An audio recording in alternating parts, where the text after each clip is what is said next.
बचपन में मां बाप का उठा साया, फिर भी छोरा नहीं घबराया, ओलंपिक से मेडल लाया।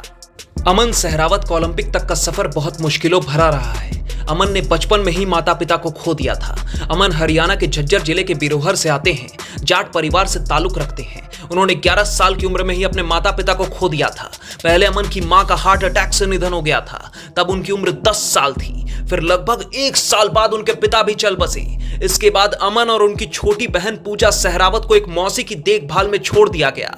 माता पिता की मृत्यु के बाद अमन गंभीर डिप्रेशन से जूझ रहे थे।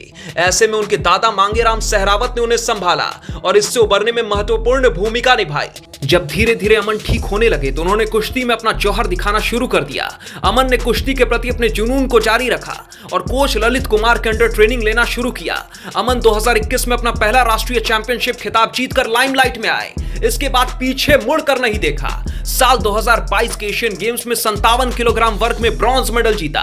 फिर साल 2023 एशियाई कुश्ती चैंपियनशिप में गोल्ड मेडल हासिल किया। जनवरी 2024 में उन्होंने जागरेब ओपन कुश्ती टूर्नामेंट में गोल्ड मेडल जीतकर देश का नाम रोशन किया। अमन की यह सफलता बेहद खास है क्योंकि इस कैटेगरी में भारत ने लगातार 2 ओलंपिक मेडल जीत लिए हैं। इससे पहले टोक्यो ओलंपिक में रवि दहिया ने भी 57 किलो कैटेगरी में हिस्सा लिया था।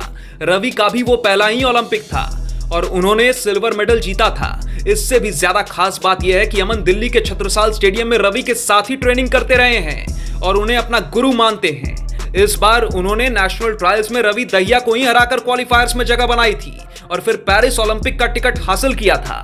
अमन की इस बेहतरीन उपलब्धि के साथ ही भारत ने रेसलिंग में लगातार 5वें ओलंपिक में अपनी सफलता का सिलसिला जारी रखा है।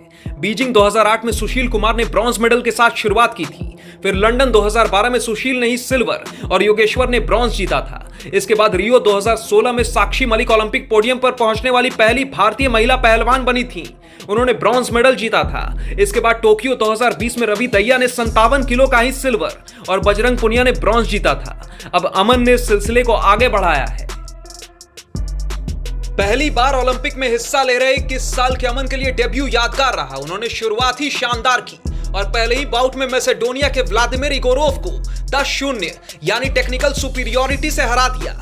इसके बाद क्वार्टर फाइनल में भी उनका यही कमाल देखने को मिला, जहां उन्होंने अल्बेनिया के जेलिम खान अबाकरोव को भी 12-0 से हराते हुए सेमीफाइनल में एंट्री मारी थी। सेमीफाइनल में हालांकि अमन को हार का सामना करना पड़ा क्योंकि उनके सामने वर्ल्ड नंबर 1 यानी वर्ल्ड चैंपियन जापान के रई हिगुची थे। और फिर आता है ब्रॉन्ज मेडल मैच और इस ब्रॉन्ज मेडल मैच को अमन एक तरफा जीतते हुए 13-5 के स्कोर से जीता और ब्रॉन्ज मेडल भारत की झोली में डाल दिया और इसी के साथ पेरिस ओलंपिक में भारत के नाम कर दिया 6ठा मेडल।